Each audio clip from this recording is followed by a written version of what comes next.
जय हिंद दोस्तों, नमस्कार। एक बार फिर से आप सभी का स्वागत है आज की इस क्लास में।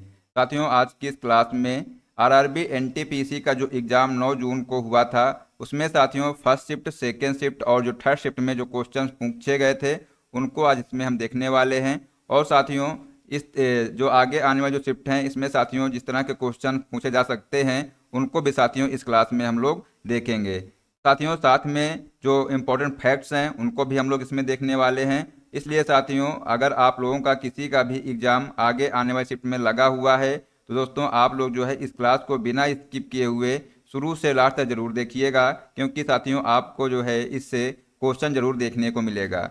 ठीक है, तो साथियों आइए स्टार्ट करते हैं। दोस्तों, क्लास स्टार्ट करने से पहले अगर आप लोग चैनल पर पहली बार आए हैं तो चैनल को सब्सक्राइब कर लीजिए और जो बेल आइकन है उसको प्रेस कर लीजिए, जिससे कि आगे आने वाली सभी क्लास का नोटिफिकेशन आपको मिलता रहेगा। दोस्तों, सबसे पहले हम लोग देखने वाले हैं 9 जून 2025 के जो फर्स्ट शिफ्ट के जो क्वेश्चन पूछे गए थे। इसके बाद देखेंगे सेकेंड शिफ्ट के क्वेश्चन और इसके बाद देखेंगे साथियों थर्ड शिफ्ट के। ठीक है, तो आइए साथियों देखते हैं फर्स्ट शिफ्ट में कौन कौन से क्वेश्चन पूछे गए थे। तो साथियों क्वेश्चन पूछा गया था, पोषण अभियान को कौन इनमें से फंड दे रहा है। ठीक है, ये साथियों आपसे पूछा गया था। वहां पर ऑप्शन दिए थे WHO, ADB, और साथियों बच्चे ने भेजा है कि 2 ऑप्शन और थे, लेकिन वो साथियों ऑप्शन नहीं मालूम है। तो साथियों आप लोग देख लीजिए यहाँ पर। ठीक है, तो साथियों आइए देखते हैं। जो पोषण अभियान की शुरुआत माननीय प्रधानमंत्री ने 8 मार्च 2018 को राजस्थान के झुंझुनू जिले में की थी।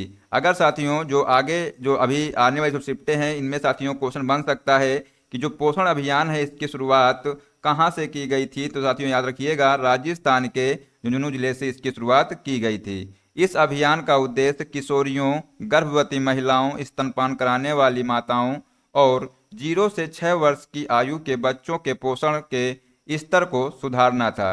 ठीक है दोस्तों, आपसे पूछा गया था कि पोषण अभियान को इनमें से फंड कौन दे रहा है। तो दोस्तों याद रखिएगा ऑप्शन में साथियों विश्व बैंक था। ठीक है, तो इसका आंसर हो जाएगा विश्व बैंक। इसने साथियों पोषण अभियान को समर्थन देने के लिए विशेष रूप से 2018 और 2022 के बीच वित्तीय और तकनीकी सहायता प्रदान की थी। ठीक है, तो दोस्तों इसका आंसर हो जाएगा विश्व बैंक। ठीक है दोस्तों, अगला क्वेश्चन पूछा गया है कि पृष्ठ के हाशिए और पाठ्य सीमाओं के बीच की दूरी को क्या कहते हैं। साथियों जो पृष्ठ के जो हाशिए हैं, जो मार्जिन होता है, और जो पाठ्य सीमाओं के जो बीच की दूरी है, इसको दोस्तों इंडेंट या इंडेंटेंशन कहते हैं। ठीक है, तो साथियों इनमें से आपको एक ऑप्शन दिया होगा तो आप लोग उसी हिसाब से इसका आंसर लगा सकते थे। ठीक है साथियों, याद रखिएगा लिखित पाठ और कागज के किनारे के बीच की दूरी को मार्जिन कहते हैं। ठीक है, तो इसको भी साथियों याद ध्यान रखिएगा। दोस्तों अगला क्वेश्चन था कि अरुणाचल प्रदेश के पूर्व में कौन सा देश है। ये साथियों आपसे क्वेश्चन पूछा गया था। आंसर हो जाएगा म्यांमार। ठीक है, ऑप्शन में साथियों म्यांमार दिया हुआ था, तो इसका करेक्ट आंसर हो जाएगा म्यांमार। अरुणाचल प्रदेश की सीमा पश्चिम में भूटान, उत्तर में चीन और दक्षिण में असम से भी लगती है। तो साथियों इनको भी आप लोग याद रखिएगा, आगे आने वाले एग्जाम में साथियों आपसे ये पूछा जा सकता है। ठीक है दोस्तों, अगला क्वेश्चन था कि विश्व स्वास्थ्य संगठन WHO ने हाल ही में किस देश को अंधेपन का कारण बनने वाले ऑन्कोसेरसियासिस से मुक्त होने वाला पहला अफ्रीकी देश घोषित किया है। तो साथियों ऑप्शन में दिया हुआ था नाइजर, तो साथियों इसका नाइजर राइट आंसर हो जाएगा। दोस्तों अगला क्वेश्चन आया था कि सुनीता विलियम्स कितने दिन बाद अंतरिक्ष से वापस लौटी थी। ये साथियों आपसे क्वेश्चन पूछा गया था, तो याद रखिएगा जो सुनीता विलियम्स हैं अंतरिक्ष से 286 दिन बिताने के बाद धरती पर 18 मार्च 2025 को लौटी थी। तो साथियों आंसर हो जाएगा 286 दिन। ठीक है साथियों, याद रखिएगा इस मिशन की शुरुआत 8 दिनों के लिए की गई थी, लेकिन बोइंग स्टार लाइनर अंतरिक्ष यान में कुछ जटिलताओं के कारण इसे बढ़ा दिया गया था। ठीक है, तो साथियों जो आगे आपसे अगर पूछा जाए कि इस मिशन की शुरुआत कितने दिनों के लिए की गई थी, तो साथियों याद रखिएगा 8 दिनों के लिए इसकी शुरुआत की गई थी। ठीक है दोस्तों, अगला क्वेश्चन पूछा गया था कि 42वां, 97वां और 48वां इनमें से कौन सा संविधान संशोधन डीपीएसपी पर संशोधन नहीं करता है।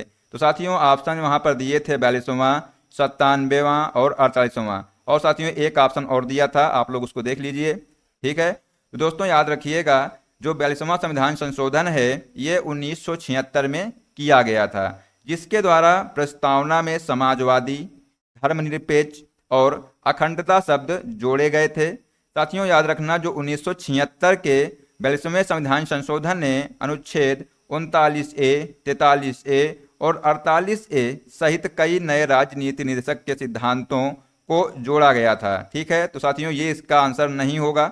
इसके बाद साथियों याद रखना जो 97वां संविधान संशोधन है ये 2011 में किया गया था, जिसके द्वारा संविधान में एक नया अनुच्छेद 43B जोड़ा गया था जो सहकारी समितियों से संबंधित है। ठीक है, और साथियों जो 48वां संविधान संशोधन है ये 1988 में किया गया था और जिसके द्वारा कुछ महत्वपूर्ण प्रावधानों को शामिल किया गया था, लेकिन दोस्तों ये डीपीएसपी पर इसका कोई सीधा असर नहीं पड़ा। तो साथियों इसका आंसर हो जाएगा 48वां। ठीक है, ऑप्शन में साथियों 48वां इसका राइट आंसर हो जाएगा। ठीक है, ये साथियों आप लोग याद रखिएगा। दोस्तों अगला क्वेश्चन पूछा गया था कि डीवीडी में लेजर की आवृत्ति लगभग कितनी होती है। ये साथियों आपसे क्वेश्चन पूछा गया था। तो दोस्तों याद रखना जो डीवीडी प्लेयर है लगभग 474 कितना 474 हर्ट्ज की आवृत्ति वाले लाल लेजर का उपयोग करते हैं ये, जो 650 nm की तरंग दैर्ध्य के अनुरूप होता है। ठीक है, ये साथियों आप लोग ध्यान रखना है यहाँ से।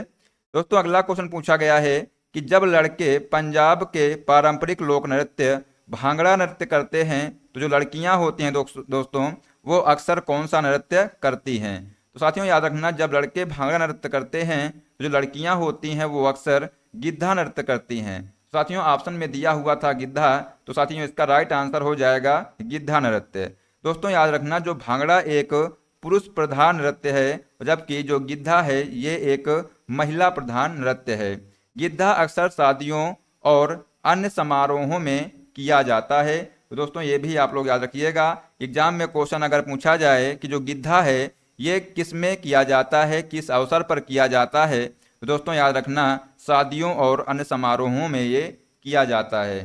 ठीक है, दोस्तों अगला क्वेश्चन पूछा गया था कि वैश्विक जलवायु परिवर्तन प्रदर्शन सूचकांक 2025 में प्रथम देश कौन सा था। तो दोस्तों ऑप्शन में दिया हुआ था डेनमार्क, इसलिए साथियों इसका आंसर हो जाएगा डेनमार्क। ठीक है, अगर साथियों आपसे पूछा जाए सेकंड स्थान पर कौन था, दोस्तों याद रखिएगा जो नीदरलैंड है ये दूसरे स्थान पर था। और साथियों अगर आपसे पूछा जाए 9वें स्थान पर कौन था, तो याद रखना जो नॉर्वे है, नॉर्वे 9वें स्थान पर था। और दोस्तों अगर भारत की बात की जाए तो वैश्विक जलवायु परिवर्तन प्रदर्शन सूचकांक में दोस्तों जो भारत है, भारत 10वें स्थान पर था। ठीक है, तो ये साथियों आप लोग याद रखिएगा, एग्जाम में ये आ सकता है। ठीक है, भारत साथियों पूछ सकता है। साथियों जो भारत है 10वें स्थान पर था, इसको आप लोग याद रखिएगा। दोस्तों अगला क्वेश्चन पूछा गया था कि याह्या सिर हिंदी जो तारिक ए मुबारक शाही के लेखक थे ने अपनी पुस्तक में किस वंश के संस्थापक को पैगंबर मोहम्मद का वंशज बताया है।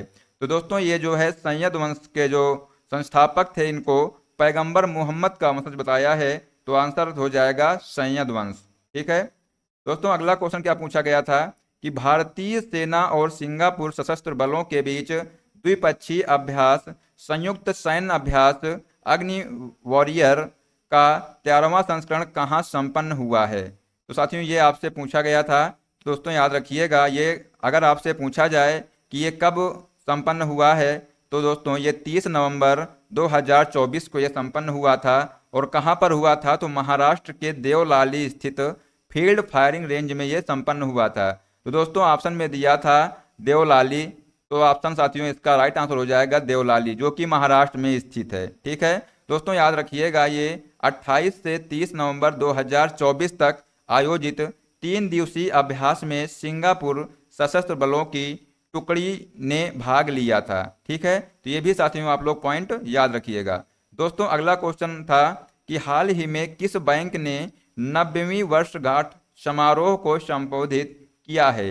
दोस्तों देश के केंद्रीय बैंकिंग संस्थान भारतीय रिजर्व बैंक या जो आरबीआई है, इसने 1 अप्रैल 2024 को अपने 90वें वर्ष में प्रवेश करके दोस्तों ये जो 90वें वर्षगांठ का समारोह को संबोधित किया है। तो साथियों आंसर हो जाएगा आरबीआई, यानी जो भारतीय रिजर्व बैंक है इसने दोस्तों अपने 90वीं जो वर्षगांठ है इसको संबोधित किया है। दोस्तों याद रखिएगा, जो भारतीय रिजर्व बैंक है आरबीआई ने मुंबई में अपनी 90वीं जो वर्षगांठ है इसको मनाई है। तो साथियों एग्जाम में आ सकता है ये कहाँ पर मनाई है, तो दोस्तों याद रखना मुंबई में। ठीक है दोस्तों, अगला क्वेश्चन क्या था कि 1784 में ब्रिटिश शोषण के खिलाफ प्रथम आदिवासी विद्रोह का नेतृत्व किसने किया था। तो साथियों याद रखिएगा, 1784 में ब्रिटिश शोषण के खिलाफ प्रथम आदिवासी विद्रोह का नेतृत्व तिलका मांझी ने किया था। ऑप्शन में दोस्तों तिलका मांझी दिया हुआ था, तो साथियों इसका करेक्ट आंसर हो जाएगा तिलका मांझी। उन्हें संस्थाल समुदाय के एक नेता के रूप में जाना जाता है, जो अंग्रेजों के खिलाफ हथियार उठाने वाले पहले आदिवासी थे। ठीक है साथियों, इसका आंसर हो जाएगा तिलका मांझी। दोस्तों अगर आपसे क्वेश्चन पूछा जाए कि भारत में सबसे पहला सशस्त्र जनजातीय विद्रोह कौन सा हुआ था, तो याद रखिएगा ये दोस्तों पहाड़िया विद्रोह है। ठीक है साथियों, अगर आपसे पूछा जाए ये कब हुआ था, तो 1784 में हुआ था। याद रखिएगा दोस्तों 1784 में बाबा तिलका मांझी ने अंग्रेजों के खिलाफ पहला जनजातीय विद्रोह, जिसे पहाड़िया विद्रोह भी कहा जाता है। तो ये साथियों आप लोग क्वेश्चन याद रखिएगा, आगे साथियों ये क्वेश्चन आ सकता है। ठीक है दोस्तों, अगला क्वेश्चन था कि 2024 में भगवान बिरसा मुंडा की 150वीं जयंती के अवसर पर किस विशेष दिवस का आयोजन किया गया था। साथियों याद रखना, जो भगवान बिरसा मुंडा हैं इनकी 150वीं जयंती के उपलक्ष्य में देश भर में 15 नवंबर को जनजातीय गौरव दिवस मनाया गया है। ठीक है साथियों, आंसर हो जाएगा जनजातीय गौरव दिवस। साथियों याद रखिएगा, जो भारत सरकार ने 2021 में आज़ादी के अमृत महोत्सव के दौरान प्रत्येक वर्ष 15 नवंबर को जनजातीय गौरव दिवस के रूप में मनाने की घोषणा की है। साथियों एग्जाम में आ सकता है कि जो जनजातीय गौरव दिवस है ये कब से मनाया जाता है, तो साथियों याद रखिएगा ये 2021 से मनाया जाता है। ठीक है दोस्तों, ये जो बिरसा मुंडा थे इनका जन्म 1875 में वर्तमान में झारखंड के खूंटी जिले के उलिहातू गांव में हुआ था, और उनके बचपन का नाम साथियों दाऊद मुंडा था। ठीक है, वे साथियों छोटा नागपुर पठार क्षेत्र की मुंडा जनजाति से संबंधित थे। ठीक है, तो ये साथियों जो पॉइंट हैं आप लोग इनको भी याद रखिएगा।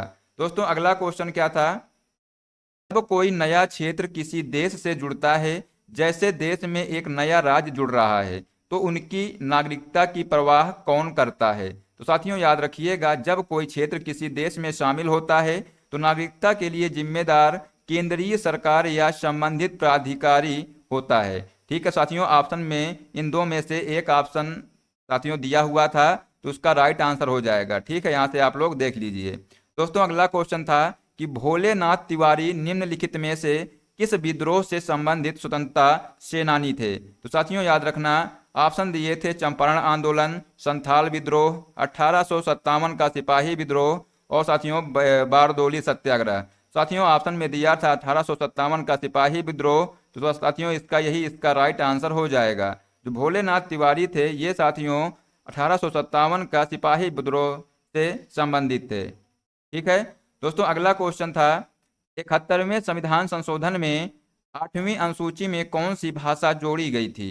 दोस्तों याद रखना, जो 71वां संविधान संशोधन हुआ था उसमें 8वीं अनुसूची में कोंकणी, मणिपुरी और नेपाली भाषा जोड़ी गई थी। यहाँ पर साथियों आपको एक कोई भाषा दी हुई थी, तो साथियों उसका आंसर आप लोग यहाँ से देख के लगा लीजिएगा। ठीक है, तो आप लोग साथियों इनमें से एक आंसर इसका सही हो जाएगा। दोस्तों याद रखिएगा, भारतीय संविधान के 21वें संविधान संशोधन अधिनियम 1967 द्वारा सिंधी को जोड़ा गया था। ठीक है साथियों, अगर वहीं पर बात करते हैं 71वें संविधान संशोधन के द्वारा जो 1992 में हुआ था, कोंकणी, मणिपुरी और नेपाली को जोड़ा गया था। तो साथियों ऑप्शन जो है आपसे क्वेश्चन यही पूछा गया था। ठीक है, 71वां संविधान संशोधन के बारे में, तो यहाँ साथियों आप लोग देख लीजिए। दोस्तों आप लोग ये भी याद रखिएगा कि 92वें संविधान संशोधन के द्वारा जो 2003 में हुआ था, इसके द्वारा साथियों मैथिली, बोडो, संथाली, डोंगरी, ठीक है, डोमरी, ठीक है, को संविधान की 8वीं अनुसूची में भी शामिल किया गया था। तो साथियों ये भी आप लोग जो फैक्ट हैं इनको आप लोग देख लीजिए, एग्जाम में साथियों इनसे क्वेश्चन बनेगा। ठीक है दोस्तों, अगला क्वेश्चन पूछा गया था कि राष्ट्रीय परिवार स्वास्थ्य सर्वेक्षण 5 2019 से 21 के अनुसार भारत ने कुल प्रजनन दर TFR कितने प्रतिशत रही थी। दोस्तों 2.0 रही थी। ये आप लोग यहाँ से आंसर लगाइएगा, ऑप्शन में दिया हुआ था 2.0। साथियों इसका राइट आंसर हो जाएगा 2.0। यह दोस्तों 2.1 के प्रतिस्थापन स्तर से कम है। ठीक है, तो ये भी साथियों आप लोग ध्यान रखिएगा। दोस्तों अगला क्वेश्चन पूछा गया था कि CO2 के 2 मोल में परमाणु की संख्या कितनी है। साथियों याद रखिएगा, CO2 के एक अणु में 3 परमाणु होते हैं, जिनमें से एक कार्बन होता है और 2 ऑक्सीजन होते हैं। इसलिए CO2 के 2 मोल में दोस्तों CO2 के 2 मोल में 6 मोल परमाणु होंगे। ठीक है, और 1 मोल में साथियों अगर बात की जाए तो 6.02 इंटू 10 की पावर 23। ठीक है, ये परमाणु होते हैं, इसी को साथियों बोलते हैं आवोगाद्रो संख्या। ठीक है, तो साथियों क्या हो जाएगा कि जो कार्बन डाइऑक्साइड है यानी जो CO2 है, CO2 के 2 मोल में 6.02 इंटू 10 की पावर 23 इंटू 6 हो जाएगा। ठीक है, इक्वल टू साथियों हो जाएगा 3.612 इंटू 10 की पावर 24। ये साथियों हो जाएगा, इतने परमाणु होंगे। साथियों ऑप्शन में दिया था 3.612 इंटू 10 की पावर 24, तो इसका आंसर यही हो जाएगा। ठीक है साथियों, दोस्तों अगला क्वेश्चन पूछा गया था कि सीढ़ीदार खेती या टेरेस फार्मिंग पहाड़ी इलाकों में ढलानों को सीढ़ियों की तरह काटकर समतल सतह बनाकर खेती करने की एक विधि है। इसे और किस नाम से जाना जाता है। दोस्तों याद रखना, उसे जो है वेदिका कृषि भी कहा जाता है। ऑप्शन में ये दिया हुआ था वेदिका कृषि। ठीक है साथियों, इसका आंसर हो जाएगा वेदिका कृषि। दोस्तों अगला क्वेश्चन है, पंचायत राज के अंतर्गत ग्राम पंचायत का प्राथमिक कार्य क्या था।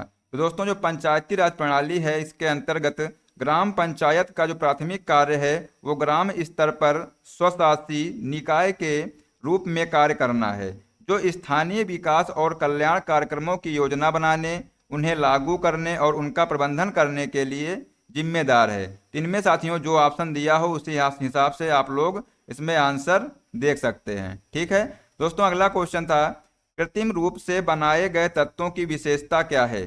साथियों जो कृत्रिम रूप से निर्मित तत्व, जिन्हें ट्रांसयूरेनिक तत्व भी कहा जाता है, आमतौर पर रेडियोधर्मी और अल्पकालिक होते हैं। साथियों इन दो में से जो ऑप्शन दिया हो उस हिसाब से आप लोग यहाँ देख सकते हैं। ठीक है दोस्तों, अगला क्वेश्चन पूछा गया था कि किस कीबोर्ड शॉर्टकट का उपयोग किसी टेक्स्ट को कॉपी और पेस्ट करने के लिए किया जाता है। ये साथियों आपसे पूछा गया था। दोस्तों कॉपी और पेस्ट करने के लिए जो शॉर्टकट की है Ctrl+C और Ctrl+V, इसका प्रयोग किया जाता है। ठीक है दोस्तों, अगर कॉपी की बात की जाए तो Ctrl+C से कॉपी किया जाता है, और जब पेस्ट करना होता है तो Ctrl+V का प्रयोग करते हैं। साथियों ऑप्शन में दिया हुआ था, तो इसका राइट आंसर हो जाएगा Ctrl+C और Ctrl+V, इसका राइट आंसर हो जाएगा। दोस्तों अगला क्वेश्चन था कि निम्नलिखित में से कौन शास्त्रीय नृत्य का गैर मुखर रूप है।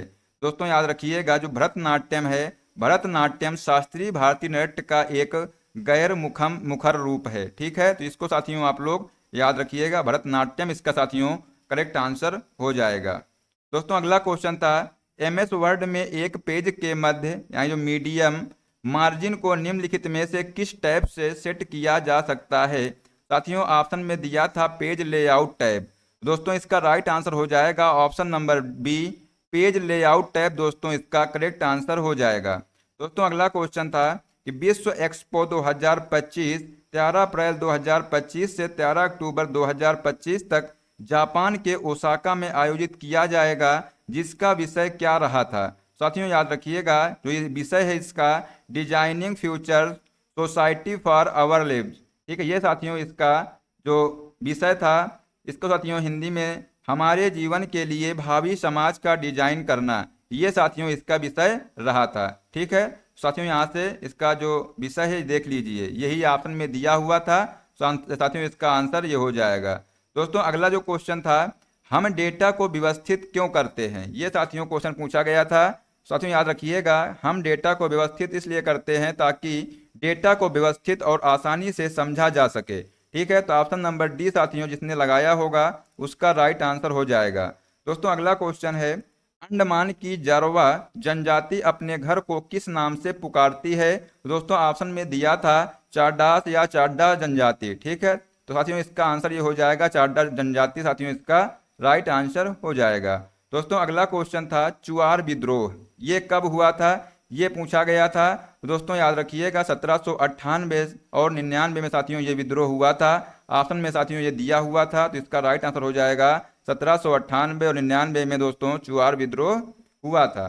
दोस्तों अगला क्वेश्चन था कि अगर आप माइक्रोसॉफ्ट विंडो में Alt प्लस टैब दबाते हैं तो क्या होगा। तो दोस्तों याद रखिएगा, जब माइक्रोसॉफ्ट विंडो में Alt प्लस टैब दबाते हैं तो खुले एप्लीकेशन के बीच स्विच किया जा सकता है। ये साथियों ऑप्शन नंबर डी इसका करेक्ट आंसर हो जाएगा। ठीक है, ऑप्शन नंबर डी। दोस्तों अगला क्वेश्चन था, अंडमान और निकोबार में कितने द्वीप हैं।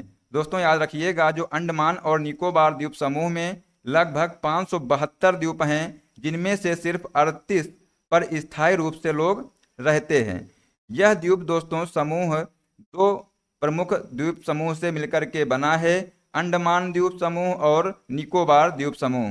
दोस्तों यहाँ पर पूछा गया था अंडमान और निकोबार में कितने द्वीप हैं, तो आंसर हो जाएगा 572 द्वीप। ऑप्शन में दिया हुआ था, तो इसका राइट आंसर हो जाएगा 572।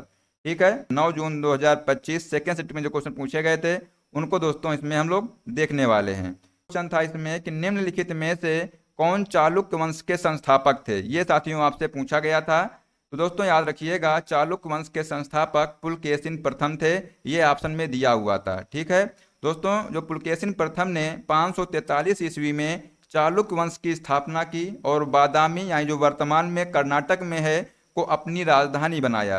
दोस्तों ये क्वेश्चन जो है बन सकता है कि जो पुलकेशिन प्रथम है इसने साथियों जो चालुक्य वंश की जो स्थापना तो की थी, लेकिन इसने राजधानी जो है किसको बनाया था। तो दोस्तों याद रखिएगा, जो बादामी है इसको राजधानी बनाया था। दोस्तों जो कीर्तिवर्मन प्रथम पुलकेशिन प्रथम का पुत्र था, विजयादित्य चालुक्य वंश का सबसे लंबे समय तक शासन करने वाला राजा था। अगर साथियों आपसे पूछा जाए कि चालुक्य वंश का सबसे लंबे समय तक शासन करने वाला जो राजा था वो कौन था, तो विजयादित्य था। पुलकेशिन द्वितीय ने पल्लव वंश के महेंद्र वर्मन फर्स्ट को हराया था। और साथियों याद रखिएगा, जो चालुक्य वंश के अंतिम राजा की बात की जाए तो कीर्तिवर्मन द्वितीय जो है को दंती दुर्ग ने इसको हराया था। ठीक है, तो ये साथियों याद रखिएगा, जो अंतिम राजा कौन था, कीर्तिवर्मन द्वितीय। ठीक है, तो दोस्तों ये जो फैक्ट हैं इनको आप लोग अच्छे से देख लीजिए। दोस्तों अगला क्वेश्चन था कि उड़ीसा राज्य सरकार ने हाल ही में किस टाइगर रिजर्व को राज्य का दूसरा राष्ट्रीय उद्यान घोषित किया है। साथियों ऑप्शन में दिया हुआ था। साथियों क्वेश्चन जो है कुछ इस प्रकार से था, जो सिमलीपाल टाइगर रिजर्व है इसको जो है राज्य का दूसरा राष्ट्रीय उद्यान घोषित किया गया है, ये किस राज्य में था। ये साथियों क्वेश्चन इस तरह से पूछा गया था। दोस्तों याद रखिएगा, क्वेश्चन चाहे कैसे भी पूछा गया हो, अगर आपसे पूछा गया था जो सिमलीपाल टाइगर रिजर्व है कहाँ पर है, दोस्तों याद रखिएगा उड़ीसा में है। ठीक है, ये आप लोग यहाँ से याद रखिएगा। दोस्तों याद रखना, जो भारत का 107वां राष्ट्रीय उद्यान ये बन गया है, कौन सा, 107वां, उड़ीसा के मयूरभंज जिले में ये स्थित है। और साथियों जो जिम कॉर्बेट है राष्ट्रीय उद्यान, यह भारत का पहला राष्ट्रीय उद्यान है जो पहले हैली नेशनल पार्क के रूप में जाना जाता था। ये दोस्तों कहाँ पर है, तो ये उत्तराखंड में स्थित है। दोस्तों अगर केबुल लामजाओ की बात की जाए तो ये दोस्तों जो राष्ट्रीय उद्यान है ये मणिपुर में स्थित है। और दोस्तों याद रखिएगा, यह दुनिया का एकमात्र तैरता हुआ राष्ट्रीय उद्यान है। ठीक है, ये साथियों आप लोग क्वेश्चन याद रखिएगा, एग्जाम में अगर क्वेश्चन पूछा जाए कि एकमात्र जो तैरता हुआ राष्ट्रीय उद्यान है वो कौन सा है, तो आंसर हो जाएगा केबुल लामजाओ। ठीक है, ये साथियों मणिपुर में स्थित है। ठीक है, आइए दोस्तों देखते हैं अगला क्वेश्चन क्या था। नायब सिंह सैनी कहाँ के वर्तमान मुख्यमंत्री हैं।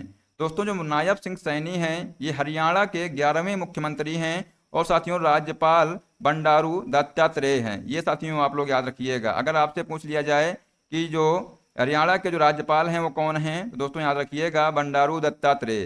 दोस्तों जो हरियाणा है, हरियाणा में लोकसभा सीटें 10 हैं, राज्यसभा सीटें 5 हैं और विधानसभा सीटें साथियों 90 हैं। ठीक है, तो ये भी साथियों आप लोग ध्यान रखिएगा।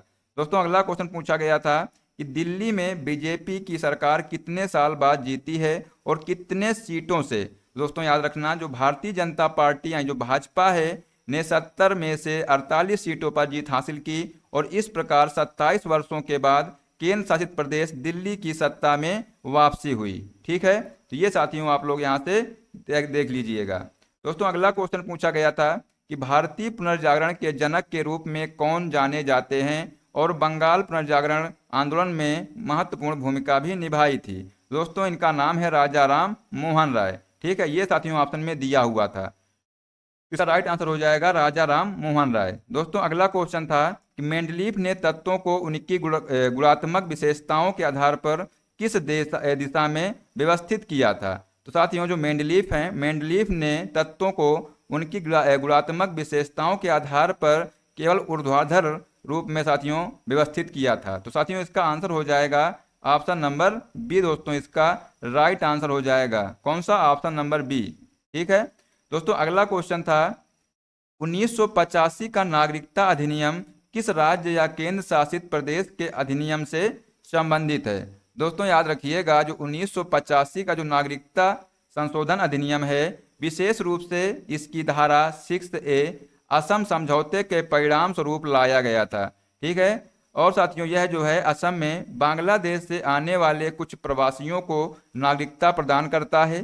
भारत में नागरिकता के मामलों को विनियमित करने के लिए संसद ने नागरिकता अधिनियम 1995 लागू किया। और साथियों याद रखिएगा, नागरिकता अधिनियम 1955 को इसके अधिनियमित होने के बाद से 6 बार संशोधन किया गया है। ये संशोधन साथियों 1986, 1992, 2003, 2005, 2015 और 2019 में किए गए थे। तो साथियों यहाँ पर पूछा गया था कि 1985 का जो नागरिकता अधिनियम किस राज्य या केंद्र शासित प्रदेश के अधिनियम से संबंधित था। दोस्तों असम राज्य से। ठीक है, तो ये साथियों आपका आंसर हो जाएगा।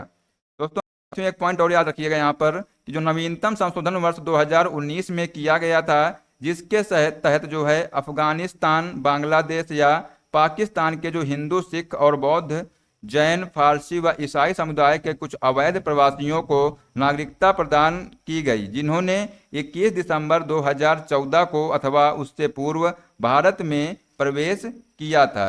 ठीक है, तो ये साथियों आप लोग पॉइंट याद रखिएगा। दोस्तों अगला क्वेश्चन था सुदर्शन झील का जीर्णोद्धार बिना बंधुआ मजदूरी के किसने किया था। ये आपसे पूछा गया था। दोस्तों आंसर हो जाएगा कि जो सुदर्शन झील है इसका जो जीर्णोद्धार है ये रुद्रदामन प्रथम ने किया था। ठीक है, तो ऑप्शन नंबर डी इसका करेक्ट आंसर हो जाएगा। दोस्तों अगला क्वेश्चन था जो सुदर्शन झील है इसका निर्माण किसने करवाया था। साथियों याद रखिएगा, इस झील का निर्माण मौर्य वंश के संस्थापक चंद्रगुप्त मौर्य के आदेश से उनके जो गिरनार में नियुक्त राज्यपाल था पुष्यगुप्त वैश्य द्वारा किया गया था। ठीक है, तो साथियों एक बच्चे ने बताया है कि क्वेश्चन ये पूछा गया था कि निर्माण किसने कराया है, ये पूछा गया था। ठीक है, साथियों देख लीजिए क्वेश्चन जो पूछा गया हो उस हिसाब से देख लीजिए, हमने दोनों का आंसर बता दिया है। दोस्तों याद रखिएगा, जो सुदर्शन झील है ये गिरनार नामक पहाड़ी के मध्य सौराष्ट्र में स्थित है। कहाँ पर स्थित है? सौराष्ट्र में। दोस्तों अगला क्वेश्चन था कि विधानसभा चुनाव में बीजेपी को इनमें से किस राज्य में सबसे ज्यादा सीट मिली है। दोस्तों याद रखिएगा, जो विधानसभा चुनाव हुए हैं उनमें साथियों बीजेपी है इसमें महाराष्ट्र से साथियों सबसे ज्यादा सीटें मिली हैं। इसके बाद साथियों दूसरे नंबर पे दिल्ली और साथियों तीसरे नंबर पे जम्मू कश्मीर। ठीक है, साथियों याद रखिएगा। दोस्तों यहाँ पर पूछा गया था कि किस राज्य से सबसे ज्यादा सीटें मिली हैं। दोस्तों याद रखिएगा महाराष्ट्र से। भारतीय जनता पार्टी भाजपा ने 70 में से 48 सीटों पर जीत हासिल की है। ठीक है साथियों, ये भी आप लोग पॉइंट ध्यान रखिएगा। दोस्तों अगला क्वेश्चन था कि इनमें से किस देश की सीमा सिर्फ जल के साथ भारत से लगती है। ठीक है, तो साथियों आंसर हो जाएगा मालदीव। दोस्तों ऑप्शन में दिया हुआ था मालदीव। दोस्तों याद रखिएगा, जो जल के साथ लगती है यानी जो साथियों जो जल सीमा है वो मालदीव की है। तो आंसर हो जाएगा मालदीव। दोस्तों अगला क्वेश्चन था इनमें से किस देश की सीमा सिर्फ जल के साथ भारत से लगती है।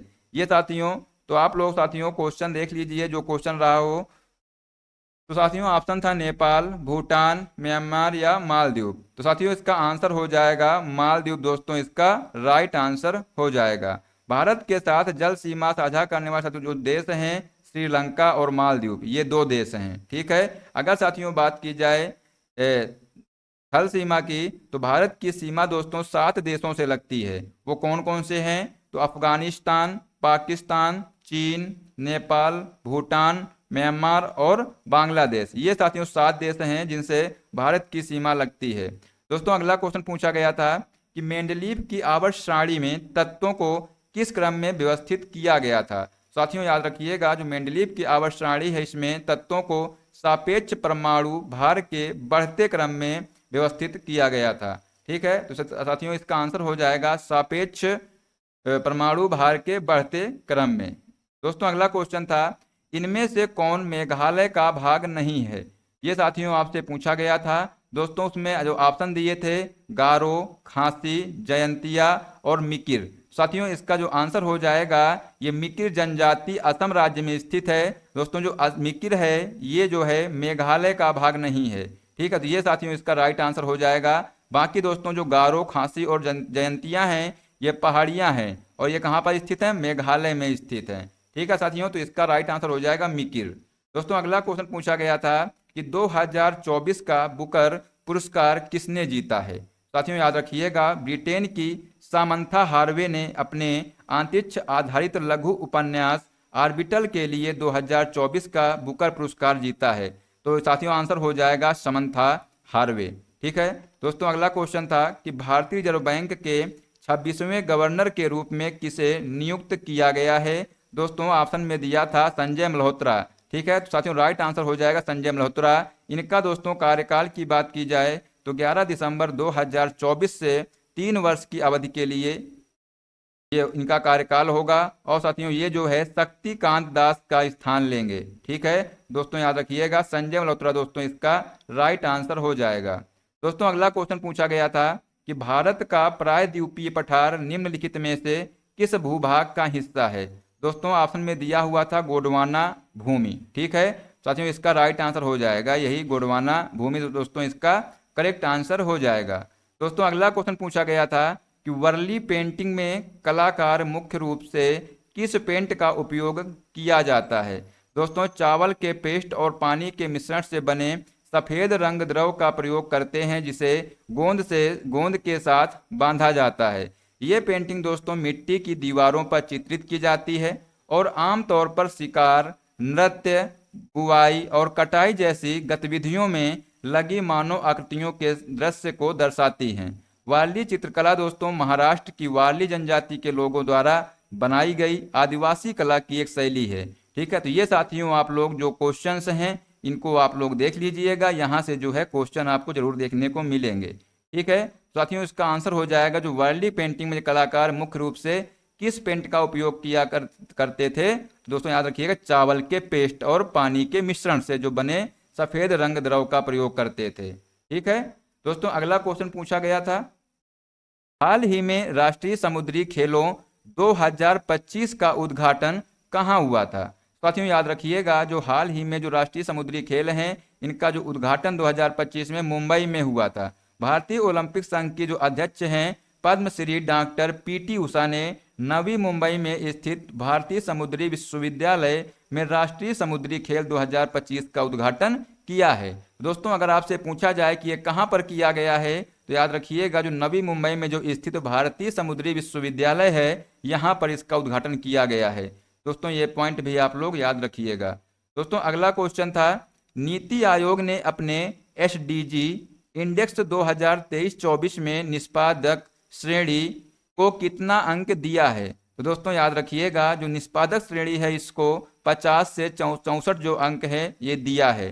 ठीक है। तो इसका साथियों ऑप्शन में दिया हुआ था निष्पादक, तो साथियों इसका राइट आंसर हो जाएगा। ठीक है। दोस्तों यहाँ ये देख लेते हैं जो आकांक्षी श्रेणी है दोस्तों इसको 0 से 49 अंक दिए गए हैं और साथियों जो अग्रणी श्रेणी है इसको 65 से 99 अंक और साथियों जो सफल श्रेणी है इसको 100 अंक प्रदान किए गए हैं। नीति आयोग ने अपने एसडीजी इंडिया इंडेक्स में भारत को 2023-24 में 71 अंक दिए हैं और जो 2020-21 में 66 अंक और 2019-20 में दोस्तों 60 अंक थे। ठीक है साथियों, अगर बात की जाए 2023-24 के एडीजी इंडिया इंडेक्स में उत्तराखंड और केरल ने संयुक्त रूप से शीर्ष स्थान प्राप्त किया है और दोस्तों दोनों 79 अंकों के साथ ये साथियों इन्होंने शीर्ष स्थान प्राप्त किया है। इसके बाद दोस्तों जो तमिलनाडु है ये 78 और गोवा 77 का स्थान ये रहा है। ठीक है, तो ये साथियों आप लोग यहाँ से देख लीजिए। एक पॉइंट और देख लीजिएगा यहाँ से कि 2023-24 के जो एसडीजी इंडिया इंडेक्स में बिहार दोस्तों 57वें नंबर पर रहा और साथियों जो झारखंड है इसने दोस्तों 62वां स्थान प्राप्त किया और दोस्तों जो नागालैंड है ये 63 ने सबसे खराब प्रदर्शन किया। ठीक है, तो ये साथियों आप लोग यहाँ से देख लीजिए। दोस्तों अगला देखते हैं क्वेश्चन क्या पूछा गया था कि स्वतंत्रता के बाद नियोजन में सबसे ज्यादा योगदान किसका था। साथियों जो स्वतंत्रता के बाद नियोजन में सबसे ज्यादा योगदान योजना आयोग का था। ठीक है, आपने साथियों ये दिया हुआ था योजना आयोग, तो इसका राइट आंसर हो जाएगा योजना आयोग, जिसकी स्थापना दोस्तों 1950 में की गई थी।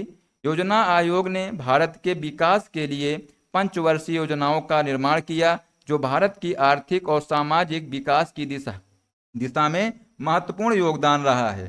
ठीक है, तो साथियों इसका आंसर हो जाएगा योजना आयोग। दोस्तों अगला क्वेश्चन पूछा गया है कि विंडोज में Alt+F4 शॉर्टकट की का प्रयोग किसके लिए किया जाता है। दोस्तों याद रखिएगा, सक्रिय विंडो या प्रोग्राम को बंद करने या कंप्यूटर को शट डाउन करने के लिए इसका प्रयोग किया जाता है। ठीक है, जिसने भी इसको आंसर लगाया होगा उसका ये इसका राइट आंसर हो जाएगा।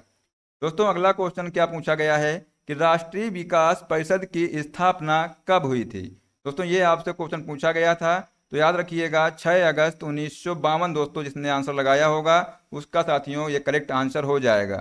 दोस्तों अगला क्वेश्चन पूछा गया था कि निम्नलिखित में से कौन सा कार्य मरुस्थलीकरण के लिए जिम्मेदार नहीं है। दोस्तों जो मरुस्थलीकरण के लिए जो जिम्मेदार नहीं है आंसर है स्थानीय पेड़ लगाना। ऑप्शन नंबर डी दोस्तों इसका करेक्ट आंसर होगा।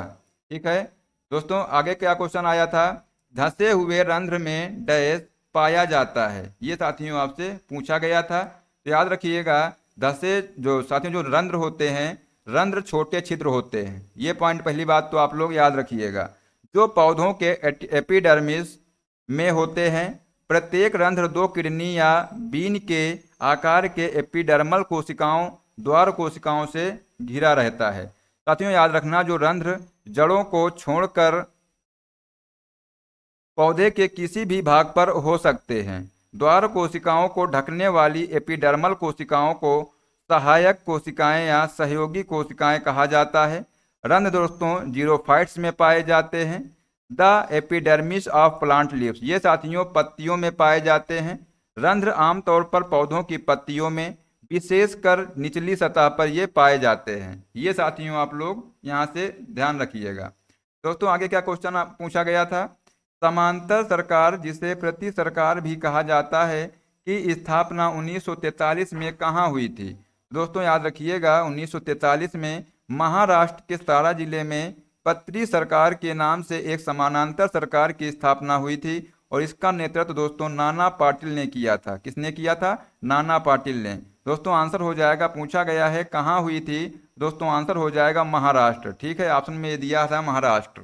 ठीक है दोस्तों, अगला क्या क्वेश्चन था कि हाल ही में इसरो ने किस संस्थान में Shri S Ramakrishnan centre of excellence in fluid and thermal science research की स्थापना की है। साथियों आंसर होगा IIT मद्रास। ठीक है, ऑप्शन नंबर बी दोस्तों इसका राइट आंसर होगा। दोस्तों अगला क्वेश्चन है, हाल ही में अविनाश जामवाल ने विश्व मुक्केबाजी कप 2025 में किस भार वर्ग में रजत पदक जीता है, ये आपसे पूछा गया है। दोस्तों आंसर होगा अविनाश जामवाल ने विश्व मुक्केबाजी में जो है साथियों जो 65 किलोग्राम भार वर्ग में रजत पदक जीता है। उन्होंने फाइनल में हार का सामना किया था लेकिन उन्होंने सेमीफाइनल में इटली के मुक्केबाज को हराया था। ठीक है, तो ये साथियों आप लोग यहाँ से आंसर देख लीजिए। दोस्तों अगला क्वेश्चन क्या पूछा गया है कि कंप्यूटर में ASCII का क्या कार्य होता है। दोस्तों जो कंप्यूटर है उसमें ASCII का कार्य वर्णों, मुख्यतः अक्षरों, संख्याओं और विराम चिन्हों को संख्यात्मक मानों के रूप में मानकीकृत करना होता है। ठीक है, तो ये साथियों आप लोग यहाँ से आंसर देख के लगा दीजिएगा। ठीक है दोस्तों, अगला क्वेश्चन पूछा गया था कि एमएस एक्सेल में नई फाइल खोलने के लिए सबसे पहले किस टैब पर क्लिक करना होता है? तो आंसर हो जाएगा फाइल टैब पर। तो ऑप्शन नंबर सी दोस्तों इसका राइट आंसर होगा। दोस्तों आगे देखते हैं, अब थर्ड शिफ्ट में जो क्वेश्चन पूछे गए थे वो साथियों इनमें देखने वाले हैं अब हम। तो पहला क्वेश्चन पूछा गया था थर्ड शिफ्ट में कि राष्ट्रीय किसान आयोग की स्थापना किसने की थी? साथियों याद रखिएगा, जो राष्ट्रीय किसान आयोग है इसकी स्थापना एमएस स्वामीनाथन ने की थी। ठीक है, ऑप्शन नंबर बी दोस्तों इसका राइट आंसर होगा। साथियों याद रखिएगा, जो प्रोफेसर एमएस स्वामीनाथन राष्ट्रीय किसान आयोग के वर्तमान अध्यक्ष हैं। ठीक है, तो साथियों जो एमएस स्वामीनाथन हैं ये राष्ट्रीय किसान आयोग के वर्तमान अध्यक्ष भी हैं। ये पॉइंट आप लोग याद रखिएगा, एग्जाम में आ सकता है। ठीक है साथियों, अगर बात की जाए राष्ट्रीय किसान आयोग के गठन की, तो ये दोस्तों 18 नवंबर 2004 को किया गया था। तो ये दोनों पॉइंट साथियों आप लोग याद रखिएगा, ये एग्जाम में आएंगे। ठीक है, अगला क्वेश्चन है कि एशियाई विकास बैंक के बोर्ड ऑफ गवर्नर्स की 98वीं जो वार्षिक बैठक है ये कहाँ आयोजित की गई थी? तो दोस्तों याद रखिएगा, मिलान इटली में इसको आयोजन किया गया था। ये कब किया गया था? तो 17 मई 2025 को। ठीक है, ये साथियों आप लोग याद रखिएगा, 17 मई 2025 तक साथियों ये इसका आयोजन किया गया था। ठीक है दोस्तों, एक पॉइंट और आप लोग यहाँ से याद रखिएगा, अगर आपसे पूछा जाए कि भारत का साथियों जो प्रतिनिधित्व है किसने किया था, तो केंद्रीय वित्त मंत्री निर्मला सीतारमण ने साथियों इसका जो प्रतिनिधित्व किया था। दोस्तों अगर बात की जाए 59वीं वार्षिक बैठक 2026 कहाँ आयोजित की जाएगी? दोस्तों ये जो है समरकंद उज्बेकिस्तान में 2026 में ये आयोजित की जाएगी। तो ये भी साथियों आप लोग याद रखिएगा, ये एग्जाम में क्वेश्चन आएंगे। ठीक है दोस्तों, अगर 98वीं की बात की जाए तो ये दोस्तों इसका जो विषय था ये पूछा गया, अगर पूछा जाए तो आप लोग बताएंगे शेयरिंग एक्सपीरियंस बिल्डिंग टुमारो, मतलब अनुभव साझा करना, कल का निर्माण करना। ये साथियों इसका विषय था। ठीक है, तो ये भी साथियों आप लोग याद रखिएगा, ये जो है अगले जो एग्जाम में साथियों ये आ सकता है। ठीक है दोस्तों, अगला क्वेश्चन था गीता रहस्य पुस्तक के लेखक, ये आपसे पूछा गया था। दोस्तों याद रखना, जो गीता रहस्य पुस्तक है इसके लेखक लोकमान्य बाल गंगाधर तिलक थे। ठीक है, ये साथियों ऑप्शन में दिया हुआ था, इसका राइट आंसर हो जाएगा लोकमान्य बाल गंगाधर तिलक। मांडले जेल दोस्तों में 1908 से 1914 के बीच इन्होंने लिखा था। और साथियों जो ये पुस्तक है ये मराठी भाषा में लिखी गई है। उन्होंने साथियों नारा भी दिया था, स्वराज मेरा जन्मसिद्ध अधिकार है और मैं इसे लेकर रहूंगा। ये साथियों जो पॉइंट है इनको भी आप लोग याद रखिएगा। अगर साथियों इसको पूछा जाए कि ये किस भाषा में पुस्तक लिखी गई है, तो दोस्तों याद रखना मराठी भाषा में पुस्तक लिखी गई है। ठीक है दोस्तों, अगला क्वेश्चन पूछा गया था कि दामोदर नदी किस पठार से होकर बहती है? दोस्तों जो दामोदर नदी है इसका उद्गम झारखंड में छोटा नागपुर पठार पर खमरपत पहाड़ी से होता है। ठीक है साथियों, ऑप्शन में दिया हुआ था छोटा नागपुर पठार, तो इसका राइट आंसर हो जाएगा छोटा नागपुर पठार। हुगली नदी में मिलने से पहले दोस्तों ये 368 मील या 592 किलोमीटर की दूरी तय करती है। तो ये भी साथियों आप लोग ध्यान रखिएगा। दोस्तों अगला क्वेश्चन पूछा गया था कि 104वां संविधान संशोधन किससे संबंधित है? दोस्तों याद रखिएगा, जो 104वां संविधान संशोधन है ये 2020 मुख्य रूप से लोकसभा और राज्य विधानसभाओं में अनुसूचित जातियों एससी और अनुसूचित जनजातियों एसटी के लिए आरक्षण के विस्तार से संबंधित है। यह एंग्लो इंडियन के लिए लोकसभा और राज्य विधानसभाओं में सीटों के आरक्षण को भी समाप्त करता है। ठीक है साथियों, अगर बात की जाए जो 104वें संविधान संशोधन ने लोकसभा और राज्य विधानसभाओं में एससी और एसटी के लिए आरक्षण को 10 साल के लिए बढ़ाया है, यानी 25 जनवरी 2030 तक इसको बढ़ा दिया गया है। यह साथियों जो संशोधन है संविधान के अनुच्छेद 334 में संशोधन करता है। ठीक है, तो ये भी साथियों आप लोग याद रखिएगा, यहाँ पर बताया गया है कि किससे संबंधित था, ये आपसे पूछा गया है। साथियों यहाँ से जो है आप लोग ऑप्शन के हिसाब से आंसर देख लीजिएगा। ठीक है साथियों, और भी जो पॉइंट है इनको देख लेते हैं। 105वां संविधान संशोधन की बात की जाए दोस्तों, तो ये जो है मुख्य रूप से राज्य सरकारों को सामाजिक और शैक्षणिक रूप से पिछड़े वर्गों की पहचान करने और उन्हें मान्यता देने की शक्ति को बहाल करने से संबंधित है। दोस्तों, इस संविधान जो 166वां संशोधन है अधिनियम के अंतर्गत लोकसभा और राज्यसभा विधानसभाओं में महिलाओं को 33% आरक्षण प्रदान करने का प्रावधान किया गया है। तो ये साथियों दोनों जो संविधान संशोधन है 105 और 106, इनको भी आप लोग याद रखिएगा। दोस्तों, अगला क्वेश्चन पूछा गया था कि मोहनजोदड़ो में एक साफ सुथरी दाढ़ी वाले व्यक्ति की मूर्ति बनाई गई थी, यह किस सामग्री से बनी हुई थी? ये साथियों आपसे पूछा गया है। दोस्तों याद रखिएगा, ऑप्शन में दिया हुआ था तांबा और टिन। ठीक है, तो ये दोस्तों याद रखना। दोस्तों आंसर हो जाएगा तांबा और टिन को मिलाकर जो कांसा धातु बनती है, इससे ये बनी हुई थी। ठीक है साथियों, एक बच्चे ने बताया है कि वहां पर ऑप्शन दिया था तांबा और टिन। ठीक है तो साथियों, इसका राइट आंसर यही हो जाएगा। अगर कांसा आंसर दिया हो तो दोस्तों कांस्य भी इसका राइट आंसर हो जाएगा। ठीक है दोस्तों, अगला क्वेश्चन पूछा गया था कि किस संविधान संशोधन के द्वारा दिल्ली को राष्ट्रीय राजधानी क्षेत्र बनाया गया है? तो दोस्तों जो 59वें संविधान संशोधन के द्वारा जो 1991 में हुआ था, इसको जो है दिल्ली को राष्ट्रीय राजधानी क्षेत्र बनाया गया है। इसने राज्य के लिए एक राज्य विधानसभा और मंत्री परिषद भी बनाई है। ठीक है, इस अधिनियम के तहत दोस्तों आदित्यनाथ झा दिल्ली के पहले उपराज्यपाल बने और संविधान के अनुच्छेद 239 ए ने दिल्ली को केंद्र शासित प्रदेश का दर्जा भी दिया था। ठीक है, तो ये साथियों जो तीनों पॉइंट हैं ये जो है इससे संबंधित हैं, इनको भी साथियों आप लोग याद रखिएगा। दोस्तों अगला क्वेश्चन पूछा गया था कि कार्बन टेट्राक्लोराइड कहाँ प्रयोग किया जाता है? तो दोस्तों जो कार्बन टेट्राक्लोराइड है ये जो है औद्योगिक विलायक और अग्निशामक के रूप में प्रयोग किया जाता है। दोस्तों इन दोनों में से जो भी ऑप्शन दिया हो उस हिसाब से आप लोग आंसर देख लीजिएगा। ठीक है दोस्तों, अगला क्वेश्चन है कि 2025 गोल्डन ग्लोब्स में सर्वश्रेष्ठ मोशन पिक्चर गैर अंग्रेजी भाषा का जो पुरस्कार है वो किसे दिया गया है? दोस्तों ऑप्शन में दिया हुआ था एमिलिया पेरेज को। ठीक है, तो ये साथियों इसका राइट आंसर हो जाएगा एमिलिया पेरेज। यहाँ साथियों कुछ गोल्डन ग्लोबस 2025 के कुछ अन्य महत्वपूर्ण जो विजेता हैं इनकी सूची दी गई है, साथियों इनको भी आप लोग देख लीजिए।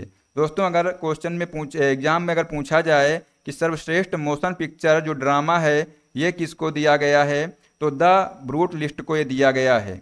अगर दोस्तों पूछा जाए कि सर्वश्रेष्ठ मोशन पिक्चर जो म्यूजिकल या कॉमेडी है ये दोस्तों एमिलिया पेरेज को दिया गया है। सर्वश्रेष्ठ मोशन पिक्चर एनिमेटेड जो है फ्लो को दिया गया है। साथियों अगर निर्देशक की बात की जाए तो मोशन पिक्चर ये बैंड्री कार्बेट द ब्रूट लिस्ट को दिया गया है। साथियों अगर मूल गीत की बात की जाए मोशन पिक्चर की तो एल मॉल एमिलिया पेरेज से संबंधित है। और साथियों अगर अभिनेता अगर पूछा गया जाए तो आप लोग आंसर लगाइएगा मोशन पिक्चर ड्रामा का Adrien Brody the Brutalist. ठीक है, तो ये साथियों आप लोग जो लिस्ट है इसको देख लीजिए। कुछ और जो दिए हुए हैं इनको भी आप लोग देख लीजिए। अगर साथियों एग्जाम में क्वेश्चन पूछा जाए कि सर्वश्रेष्ठ अभिनेत्री मोशन पिक्चर ड्रामा ये किसको दिया गया है, तो Fernanda Torres I am still here इसको साथियों दिया गया है। साथियों अगर अभिनेता की बात की जाए तो मोशन पिक्चर म्यूजिकल या कॉमेडी के लिए Sebastian Stan A Different Man. ठीक है, सर्वश्रेष्ठ अभिनेता के साथियों अभिनेत्री की बात की जाए तो मोशन पिक्चर म्यूजिकल या कॉमेडी के लिए साथियों ये जो दोस्तों जो है डेमी मूर द सब्सटेंस को ये दिया गया है। ठीक है, तो ये साथियों जो लिस्ट है ये आप लोग याद रखिएगा, इससे जो है आपको एग्जाम में क्वेश्चन जरूर देखने को मिलेगा। ठीक है दोस्तों, अगला क्वेश्चन पूछा गया था कि भारत सैन्य और सीमा निगरानी बढ़ाने के लिए निजी क्षेत्र की मजबूती भागीदारी के साथ इसरो अगले 5 वर्षों में 52 निगरानी उपग्रहों को प्रक्षेपित करने की योजना बना रहा है, जिसमें से कितने सैटेलाइट प्राइवेट सेक्टर द्वारा बनाया जाएगा? दोस्तों याद रखिएगा जो 52 निगरानी उपग्रहों में से आधे का निर्माण निजी कंपनियों द्वारा किया जाएगा। ठीक है, तो ये साथियों आप लोग यहाँ से आंसर देख लीजिएगा। दोस्तों अगला क्वेश्चन पूछा गया था कि शारदा सिन्हा को किस भाषा में गायन के लिए प्रसिद्ध माना जाता है? दोस्तों ये जो शारदा सिन्हा है इनको भोजपुरी और मैथिली भाषा में गायन के लिए प्रसिद्ध माना जाता है। साथियों ध्यान रखना जो शारदा सिन्हा है ये एक भारतीय लोक और हिंदुस्तानी शास्त्रीय गायिका थी। वे बिहार से संबंधित थी, मुख्यतः दोस्तों मैथिली और भोजपुरी भाषा में ये गाती थी। उन्हें दोस्तों बिहार कोकिला के नाम से भी जाना जाता है। दोस्तों अगर एग्जाम में पूछा जाए आपसे कि बिहार कोकिला के नाम से किसे जाना जाता है, तब दोस्तों आंसर लगाइएगा शारदा सिन्हा को। ठीक है, तो ये भी साथियों आप लोग पॉइंट याद रखिएगा। दोस्तों अगला क्वेश्चन पूछा गया था कि सेफ्टी वाल्व सिद्धांत का उपयोग करते हुए नरम पंथियों पर किसने हमला किया था। दोस्तों आंसर होगा लाला लाजपत राय ने किया था। ठीक है, लाला लाजपत राय ने दोस्तों 1916 में अपने पेपर यंग इंडिया में सेफ्टी वाल्व का सिद्धांत दिया था। इस सिद्धांत के अनुसार दोस्तों कांग्रेस की स्थापना लोकप्रिय असंतोष से प्रेरित बड़े पैमाने पर विद्रोह से ब्रिटिश साम्राज्य की रक्षा के लिए सेफ्टी वाल के रूप में की गई थी। ठीक है, तो ये साथियों आप लोग याद रखिएगा। ठीक है दोस्तों, आंसर हो जाएगा लाला लाजपत राय। दोस्तों अगला क्वेश्चन है कि 3 मई 2025 को किस देश में संघीय चुनाव हुआ था। ठीक है, ये साथियों आपसे पूछा गया था। तो दोस्तों आंसर हो जाएगा ऑस्ट्रेलिया, मतलब जो ऑप्शन नंबर बी है इसका राइट आंसर हो जाएगा। 3 मई 2025 को ऑस्ट्रेलिया में दोस्तों संघीय चुनाव हुआ था और इस चुनाव में ऑस्ट्रेलियाई लेबर पार्टी ने ऐतिहासिक जीत हासिल की, जिसमें उन्होंने हाउस ऑफ रिप्रेजेंटेटिव्स की 150 सीटों में से 94 सीटें जीती थी, जो पार्टी के इतिहास में सबसे अधिक थी। ठीक है, तो ये साथियों आप लोग यहाँ से देख लीजिएगा। दोस्तों अगला क्वेश्चन है, दोस्तों अगला पॉइंट एक पॉइंट और दिया है, इसको भी देख लीजिए। यह जीत दोस्तों प्रधानमंत्री एंथनी अल्बनीज के नेतृत्व में हुई, जिन्होंने विपक्षी लिबरल नेशनल गठबंधन के नेता पीटर डटन को हराया। और साथियों इस चुनाव के परिणाम स्वरूप लेबर पार्टी को दूसरी बार सत्ता में आने का अवसर मिला। ठीक है दोस्तों, अगला क्वेश्चन पूछा गया था कि हिमालय के सबसे उत्तरी भाग में स्थित श्रृंखला को क्या कहते हैं। दोस्तों आंसर हो जाएगा हिमाद्री कहते हैं। ठीक है दोस्तों, हिमाद्री को बृहद हिमालय या आंतरिक हिमालय के नाम से भी जाना जाता है। ठीक है, तो ये भी साथियों आप लोग पॉइंट याद रखिएगा, आगे आने वाली शिफ्ट में ये आ सकता है। ठीक है दोस्तों, अगला क्वेश्चन था कि BR अम्बेडकर की 69वीं पुण्यतिथि, जिसे महापरिनिर्वाण दिवस के रूप में मनाया जाता है, वह किस तारीख को आती है। दोस्तों जो भीमराव अम्बेडकर हैं, इनकी जो 69वीं पुण्यतिथि है जिसे महापरिनिर्वाण दिवस को रूप में मनाया जाता है, ये 6 दिसंबर 2024 को मनाया जाता है। ठीक है साथियों, दिसंबर 2024 में BR अम्बेडकर की 69वीं पुण्यतिथि को महापरिनिर्वाण दिवस के रूप में मनाया जाता है 6 दिसंबर को। ठीक है, तो आंसर हो जाएगा साथियों ऑप्शन नंबर बी। ठीक है, ये आप लोग यहाँ से देख लीजिए। दोस्तों अगला क्वेश्चन था कि एकीमी क्या है। 1 मई 2025 इसका फुल फॉर्म होता है अफ्रीका इंडिया की मैरीटाइम इंगेजमेंट। ठीक है, किस बल से संबंधित एक संयुक्त अभ्यास है जो भारत और अफ्रीकी देशों के बीच समुद्री सहयोग को बढ़ाने के लिए आयोजित किया गया है। तो दोस्तों आंसर हो जाएगा नौसेना, यानी साथियों जो नेवी है इसके साथियों सहयोग से ये बढ़ावा देने के लिए इसको किया गया है। साथियों याद रखिएगा, भारत ने अफ्रीका के साथ 1 मई 2025 नामक एक नौसेना अभ्यास आयोजित किया है। यह अभ्यास भारत और अफ्रीकी देशों के बीच समुद्री सहयोग को मजबूती करने के लिए किया गया है। ठीक है साथियों, आंसर हो जाएगा ऑप्शन नंबर बी नौसेना। ठीक है दोस्तों, अगला क्वेश्चन पूछा गया है कि वर्ली किसान आंदोलन किस क्षेत्र से संबंधित था। दोस्तों ऑप्शन में दिया था महाराष्ट्र। ठीक है, तो साथियों याद रखिएगा जो वर्ली किसान आंदोलन है ये महाराष्ट्र से संबंधित है। दोस्तों याद रखिएगा जो वर्ली किसान आंदोलन है यह महाराष्ट्र के वर्ली क्षेत्र में हुआ था और यह आंदोलन मुख्य रूप से किसानों द्वारा ब्रिटिश सरकार के खिलाफ शुरू किया गया था। दोस्तों जो किसानों की जो मुख्य मांगे थी, जमींदारों के शोषण से मुक्ति, जमीन के अधिकारों की रक्षा और बेहतर कृषि पद्धतियों की मांग, ये साथियों इनकी मांगे थी। ठीक है, तो ये साथियों जो पॉइंट हैं इनको भी आप लोग ध्यान रखिएगा। ठीक है दोस्तों, अगला क्वेश्चन पूछा गया था निम्नलिखित में से कौन अप्रत्यक्ष कर का उदाहरण है। दोस्तों ऑप्शन में दिया हुआ था वस्तु एवं सेवा कर, यानी जो GST है दोस्तों है ये एक अप्रत्यक्ष कर का उदाहरण है। दोस्तों ऑप्शन नंबर डी सही हो जाएगा। ठीक है दोस्तों, अगला क्वेश्चन था ठुमरी निम्नलिखित में से किस राज्य का लोक संगीत है। दोस्तों याद रखिएगा जो ठुमरी है, ठुमरी दोस्तों उत्तर प्रदेश का लोक संगीत है। तो ऑप्शन नंबर बी दोस्तों इसका राइट आंसर हो जाएगा। ठीक है दोस्तों, अगला क्वेश्चन पूछा गया था कि चंद्रगुप्त द्वितीय यानी जो विक्रमादित्य के बाद गुप्त साम्राज्य का शासन किसने संभाला था। ये आपसे पूछा गया था। दोस्तों आंसर हो जाएगा कुमारगुप्त प्रथम ने। ठीक है, ऑप्शन नंबर सी दोस्तों इसका राइट आंसर हो जाएगा। दोस्तों याद रखिएगा, जो चंद्रगुप्त द्वितीय हैं इनको विक्रमादित्य के नाम से भी जाना जाता था। इनके बाद जो है उनके पुत्र कुमारगुप्त प्रथम ने गुप्त साम्राज्य का शासन संभाला। ठीक है साथियों, अगर आपसे पूछा जाए कि जो चंद्रगुप्त द्वितीय हैं इनके पुत्र का नाम क्या था, तो दोस्तों जो कुमारगुप्त प्रथम इनके पुत्र का नाम था।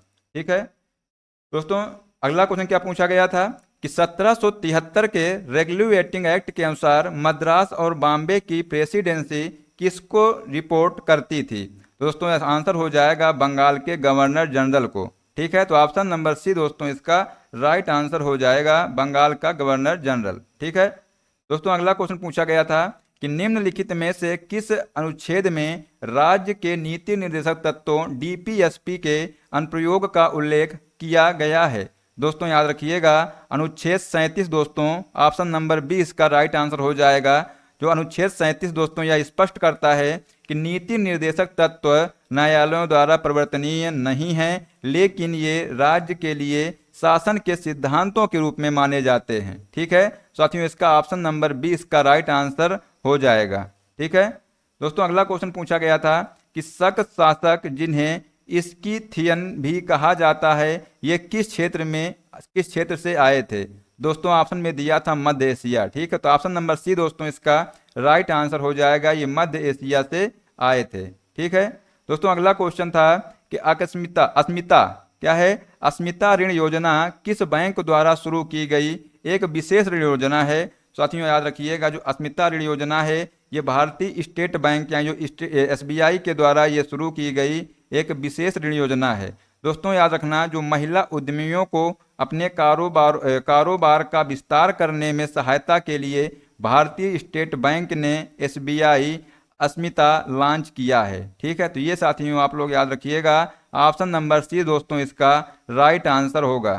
ठीक है दोस्तों, अगला क्वेश्चन पूछा गया था कि आयु वर्ग में भारत में बेरोजगारी दर लगभग कितनी रही है। ये साथियों आपसे पूछा गया था, तो याद रखिएगा, जो आयु वर्ग में दोस्तों भारत में जो बेरोजगारी दर है ये 3.2% रही है। ठीक है, तो ऑप्शन नंबर बी दोस्तों इसका राइट आंसर हो जाएगा।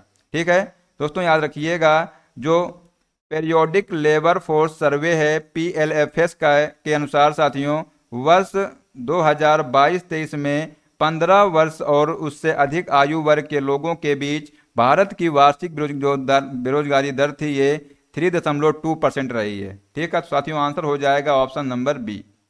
दोस्तों अगला क्वेश्चन पूछा गया था कि कंप्यूटर में किस सुविधा के माध्यम से बार बार किसी एप्लीकेशन की एक ही फाइल को जल्दी और आसानी से एक्सेस या क्रिएट किया जा सकता है। दोस्तों आंसर याद रखिएगा, क्विक एक्सेस के द्वारा। ठीक है, तो ऑप्शन नंबर डी दोस्तों इसका राइट आंसर हो जाएगा, क्विक एक्सेस। ठीक है, याद रखिएगा। दोस्तों अगला क्वेश्चन पूछा गया था कि MS ऑफिस 365 में किसी टेक्स्ट से फिजिकल फॉर्मेटिंग जैसे बोल्ड, इटैलिक, अंडरलाइन आदि को हटाने के लिए कौन सी कीबोर्ड शॉर्टकट कुंजी का उपयोग किया जाता है। दोस्तों याद रखिएगा, कंट्रोल+ स्पेस बार का प्रयोग किया जाता है। ऑप्शन नंबर सी दोस्तों इसका करेक्ट आंसर होगा। ठीक है दोस्तों, अगला क्वेश्चन पूछा गया था कि स्मार्ट सिटीज मिशन के अंतर्गत केंद्र सरकार ने कुल कितनी राशि आवंटित की थी। दोस्तों जो स्मार्ट सिटी मिशन है इसके अंतर्गत केंद्र सरकार ने कुल 4800 करोड़ राशि जो है आवंटित की थी। तो ऑप्शन नंबर बी दोस्तों इसका राइट आंसर होगा। ठीक है, नेक्स्ट क्वेश्चन साथियों क्या पूछा गया था कि उत्तर प्रदेश सरकार ने दिसंबर 2024 में स्कूल स्तर पर कौन सी खेल प्रतियोगिताएं आयोजित की थी। दोस्तों याद रखिएगा, उत्तर प्रदेश सरकार ने दिसंबर 2024 में PM श्री स्कूलों में खेल और सांस्कृतिक प्रतियोगिताएं आयोजित की थी। तो ऑप्शन नंबर बी दोस्तों इसका राइट आंसर होगा। ठीक है, नेक्स्ट साथियों क्वेश्चन क्या था कि भारत की जनसंख्या 2036 तक कितनी हो जाएगी। ये साथियों क्वेश्चन आपसे पूछा गया था। तो सांख्यिकी और कार्यक्रम कार्यान्वयन मंत्रालय द्वारा जारी भारत में महिला और पुरुष 2023 नामांकन रिपोर्ट के अनुसार भारत की जनसंख्या दोस्तों 2036 तक लगभग 152.2 करोड़ यानी साथियों 1.52 बिलियन तक पहुंचने का अनुमान है। साथियों ऑप्शन में दिया था बिलियन में, साथियों आंसर हो जाएगा 1.52 बिलियन। साथियों इसका राइट आंसर हो जाएगा। दोस्तों अगला क्वेश्चन पूछा गया था कि भारतीय संविधान का कौन सा अनुच्छेद सामान्य न्याय और निःशुल्क कानूनी सहायता राज्य के नीति निर्देशक सिद्धांत डीपीएसपी से संबंधित हैं। दोस्तों जो 39A है ये साथियों ऑप्शन में दिया हुआ था, तो इसका राइट आंसर हो जाएगा अनुच्छेद 39A।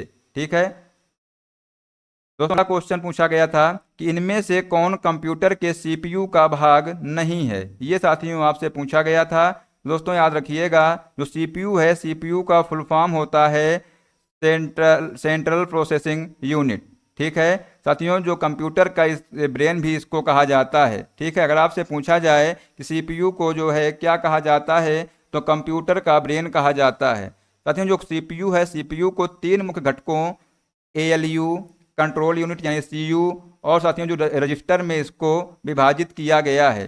साथियों ऑप्शन में कैश मेमोरी भी दिया था, दोस्तों ये भी जो है सीपीयू का भाग है। ठीक है, लेकिन दोस्तों ऑप्शन में दिया था हार्ड डिस्क, ये दोस्तों सीपीयू का भाग नहीं है, इसलिए साथियों इसका आंसर हो जाएगा हार्ड डिस्क। ठीक है दोस्तों, अगला क्वेश्चन था कि वी चिदम्बरम पल्लई भारत के स्वतंत्रता सेनानी थे, ये किस क्षेत्र से संबंधित थे। दोस्तों याद रखिएगा, जो तमिलनाडु के तिरुनेलवेली जिले के ओट्टापिडारम से ये थे। उन्हें कप्पलोट्टिया तमिझन के नाम से भी जाना जाता था। उन्होंने दोस्तों मद्रास प्रेसिडेंसी में स्वदेशी आंदोलन के केंद्र में भी योगदान दिया था। दोस्तों ऑप्शन में दिया था मद्रास प्रेसिडेंसी, दोस्तों इसका राइट आंसर हो जाएगा मद्रास प्रेसिडेंसी। ठीक है, ये साथियों इसका राइट आंसर आप लोगों ने लगाया होगा।